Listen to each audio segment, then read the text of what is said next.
কি ব্যাপার কাকা, চারিদিকে এত মানুষের ভিড় কেন? এটা কোথায়? আর এরাই বা কারা? ট্রাস্ট মি, আমি আমার লাইফে এত মানুষের ভিড়ের মধ্যে কোনো দিন যাই নাই। At the first time I feel I am also a crazy cricket fan. আর এই মুহূর্তে এখানে থাকা প্রত্যেকটা মানুষই এক একটা ক্রেজি ক্রিকেট ফ্যান।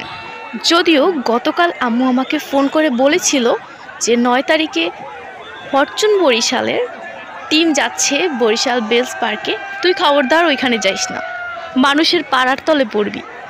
একদম এক্স্যাক্টলি এই কথাটাই বলছে। তারপর আমি বললাম, আরে না আম্মু, এগুলো কি বলো, ধুর। আমি একদম দুপুর 2:30টার মধ্যে চলে আসলাম বেলস পার্কে, তাও দুপুরের খাবারটা স্কিপ করে। তারপর যেতে যেতে ভাবলাম যে আসলেই আমি অনেক ক্রেজি। যাই হোক, এখানে এসে জানতে পারলাম সকাল থেকেও নাকি অনেক অডিয়েন্স চলে আসছে। আর এই যে ওয়েটিং মোমেন্ট শেষ হলো, ফরচুন বরিশাল অলরেডি এন্ট্রি নিয়ে নিল। ওই যে ক্রেজি ক্রিকেট ফ্যানদের ইমোশন, মগো ফরচুন বরিশাল আইয়া পড়ছে।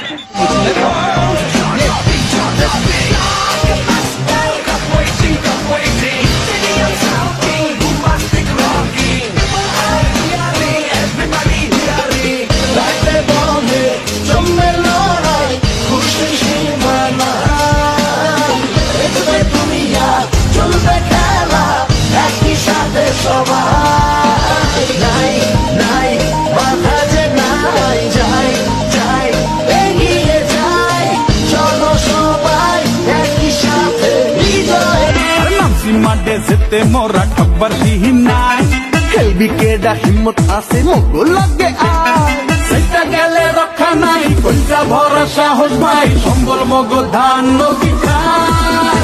বরিশাল মগো বরিশাল, ফরচুন বরিশাল মগো Barishal. Hello my dear lovely audience, কেমন লাগলো ভিডিওটা?